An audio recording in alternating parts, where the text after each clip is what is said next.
लामो छ बबाल छ यताको हेर्दै गर्नु होला डाइरेक्ट थिएन यो त कहाँ बिगड्थ्यो नि यो रोडले गर्दा मात्रै होइन त चाहिँ यो रोड नआए भए त त्यतिखेर रोड हान्दा पनि लाग्यो है दुईटाले आर्मीले हाने हो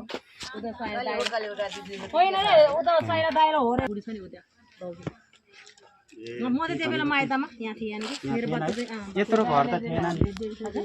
यत्रो घर त थिएन नि यहाँ कति गर्दा ठुलो थियो यत्रै हो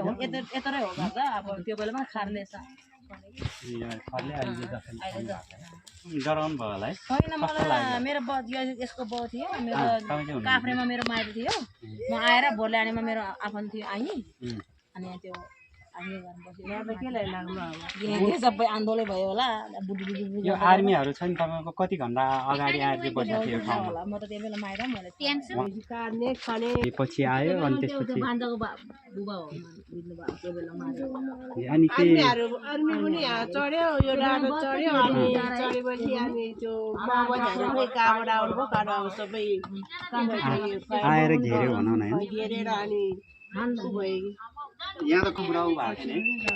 मान्छे कुरा गर्दा पहिला त के घाम आउने बेला सुक्नु छ अनि पानी परेर फेरि जस्तो हुने त्यस्तो हुन्छ अनि फेरि पुगेको थियो नि तपाईँको अनि यता जाने बेलामा त त्यही लडेर बसेको थियो हामी उता जाने बेलामा त आर्मी नै सहिएको थियो एक दुई गोडा जति थियो अनि मरिसकेको थियो धेरै मरेको थियो आर्मी हामी यहीँ बसेको त घरबाट अब घर जल्यो अनि घर जल्यो भने उता गएको थियो अनि त्यो आर्मीहरूले यता आउनुहोस् भनेर अनि उतै गएको थियो आर्मीले त पछि तपाईँहरूले के गरेन कुटपिट के गरेन किन माओवादी केही भनेन आउने बेलामा चाहिँ माओवादी पाले होइन हजुर हामी के पाल्नु उनीहरूले ल्याउँछ उनीहरूले पकाएर खान्छ हामीले के पाल्नु भन्नु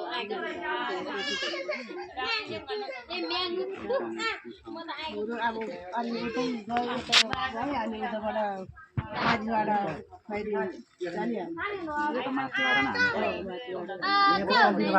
थियो होला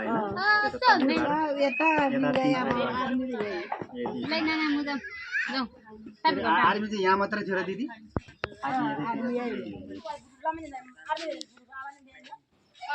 यो चाहिँ धेरै वर्ष अगाडि तिर आर्मी चाहिँ लडाइँ भएको स्थानमा आज आइपुगेछ यहाँतिरको अब दिदीबहिनी आमाहरूसँग पनि हल्का कुराकानी गरियो अब थोरै भाइसँग कुराकानी गरौँ बा दिदिया भनेर चाहिँ पछि भन्नुभएको थियो यहीँ लागेर बुवा खसेको अनि तपाईँको बुवा खसेको नि गोली आर्मी लगाएर यो घर चलाएको भन्ने तपाईँले याद छ भनेको छ अरूले भने है अहिले तपाईँ बुवाको याद अलिअलि अनुहार पनि याद छैन है तपाईँ मलाई याद छैन ए तपाईँको दाजुभाइ कतिजना चार भाइ मम्मी ए दिदीबहिनी छैन शहीद स्मारक भने यही हो यो सामान अब पुरै लासै लाएको थियो अनिखेरि के को लास थियो कतिजना मरेको थियो बाटेर हजुर ए तपाईँको भाइ कुन चाहिँ साइलो भाइ यही युद्धमा आर्मीले हान्दाखेरि मरे कि कसले सिधै हो आर्मीले सिधै अब उहाँको जस्तो उहाँको भाइ त माओवादी सामेल हुनुहुन्थेन नि त होइन भनौँ गाउँकै किसानी हो त्यो त इच्छाले आउने सही गर्ने तर माओवादीले के अरे आर्मीले सिधा आएर बस्यो अनि सिआइएन चाहिँ त्यो त्यसरी कमल थियो अनि सिआइएनले अहिले अग्लो भयो चाहिँ ट्याक्कै यहाँनिर लागेको छ पुलुकै गरेको हालिखेर मान्छे त चल्दैन नि आर्मी त पुरै हेलिकप्टरले ओसारे पाराचोटि चाहिँ आर्मीले ओसारेको हो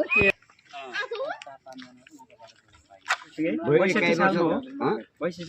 सालमा हो नि त 21 वर्ष भयो यहाँ समय चाहिँ कस्तो समय तपाईँ पनि यहाँ आउनु भएको छ त्यतिखेर आइपुग्नु भयो अनि माघ 8 गते शनिबार पर्छ के बिहान बेलुकी पौने 6 बजीदेखि सुरु भएको हो त्यो ग्यारेन्टी थाहा छ म त यहाँ यहीँ घरबाट बिहान 6:30 बजीसम्म पऱ्यो हो यो होइन तपाईँले यादै भएन मलाई हामीलाई कहाँ याद हुन्छ भने पौने 6 बजीदेखि बेलुकीको पौने 6 बजीदेखि पौने 6 बजीदेखि उताबाट हेलिकप्टर आयो अनि उसले चाहिँ अनिखेरि सबै त्यो लास ओसार्यो नि त अनि माओवादीले रातभरि नै सक्नेसम्म चाहिँ रातभरि नै गाउँले र माओवादीले ओसार्यो अनि त्यहाँदेखि ओसार्न अब त्यो ओसार्दा नभएपछि अनिखेरि 20-22 जना 9जना एकै ठाउँमा खाल्डामा छ नि त अनिखेरि पछि पो छुट्याएर चाहिँ 2जना 3जना गरेर पुग्यो त भोलिपल्ट छुट्याएर अनि त्यो आर्मीहरू गएर आर्मी उनीहरूले के भन्यो भनेदेखि अब ल तपाईँहरूको चाहिँ अब यो गन्ध आउँछ हरेक थोक हुन्छ तपाईँहरूले यो आफ्नो गाउँले खाल्डा खनेर पुर्नु भनेर भन्यो है अनिखेरि पर्सिपल्ट अनिखेरि त्यो आफ्नो पार्टीको साथीहरू आएर आफ्नो त्यो कमान्डर हुन्छ नि त अनि उनीहरूले यो मेरो पार्टीको भनेर सबै छुटेर अनि खाल्डामा हालेर पुऱ्यो नि त 9जना त्यहाँ एकै ठाउँमा छ नि त आर्मीको चाहिँ लगे के गरे आर्मीको सबै ओसारे नि तिनीहरूको माओवादीको चाहिँ 8-9जना पुगेछ अरे माथि काठमाडौँ आर्मीले आर्मी भनेर टिपेर लाँदै माओवादी पऱ्यो अनि उनीहरू उतै त्यो नपोल्दै उनीहरूले छोड्यो अनि आर्मी त सबै ओसारेर जम्मा हामी 17 गरी जम्मा 145 जना मध्येमा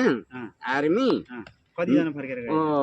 मलाई चाहिँ उयो हेटौँडा भन्दाखेरि जम्मा 17 जना चाहिँ सफलता भयो अरू चाहिँ सबैमा त्यो घाइते भएर सबै कोही घाइते भयो कोही मर्यो म आर्मी जम्मा 145 जना आएको थियो हो पुरेको थियो यो बगडेर पुरेको थियो पारी पुगेको थियो त्यो भित्रतिर पुरेको थियो जम्मा हिसाब यता उनीहरू चाहिँ नभने मात्रै हो जम्मा उनीहरूको चाहिँ त्यो मोबाइल त्यो 24 हाम्रो 24 जना मात्रै मरेको भनेको त्यो कमान्डरको मात्रै 24 जनाको हिसाब गर्ने रहेछ होइन तर खासैमा चाहिँ मान्छे चाहिँ 7-8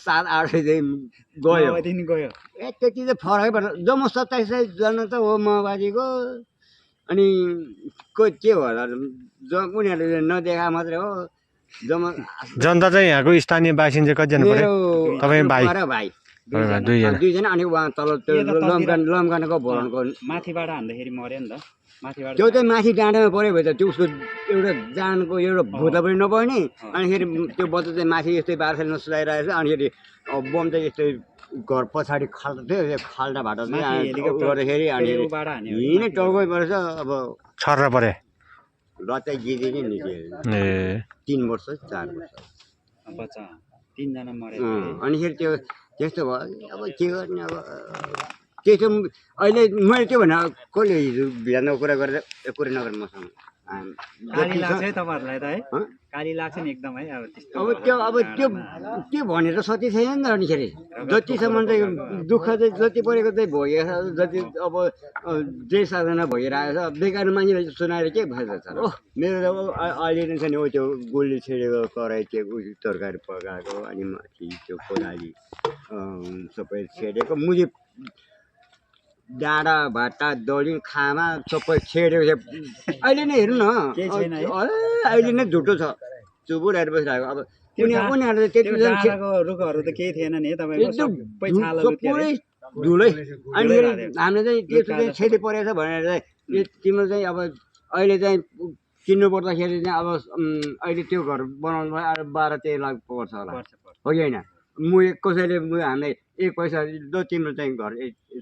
क्षति भयो र तिमीले गर के गर्नु पर्ने भनेर चाहिँ हामीले केही 1 पैसा हामीले कसैले पनि त्यतिखेर मैले 560 किनेको थियो त्यही कामीले टालेर दिएको थियो अनिखेर अब हामीले त्यतिखेर चाहिँ त्यत्रो चाहिँ अब त्यत्रो उ हुँदाखेरि चाहिँ हामीले चाहिँ कसैले पनि हामीले सरकारी सहयोग दिएन मोबाइल सहयोग दिएन हामीलाई के सहयोग दिएको छ त्यतिखेर कसैले केही दिएन हामी यो भुरभुरे धुज्रेबाट यहाँको अवस्था अवलोकन गरिसकेपछि र यहाँको स्थानीयसँग सहित हो अनि के अरे मूल्याङ्कन र उहाँहरूको अन्तर्वार्ता सकेपछि हामी फर्किएको अवस्था छ र यो चाहिँ यहाँ बागमती गाउँपालिकाले शहीद पार्क स्थापना छ यहाँ सहायता प्राप्त गर्नुहुने सम्पूर्ण शहीद पार्क स्थापना गर्ने भनेर जुन घोषणा गर्नुभएको थियो सोही घोषणा अनुरूप यहाँ सामुदायिक भवन झुर्झुरे बजार यहाँबाट देखिएको यो दृश्य झुर्झुरे बजार यहाँबाट यो पैदल यात्रा निर्माण गरिएको अवस्था रहेछ शहीदहरूको सम्झना स्वरूप यो कार्य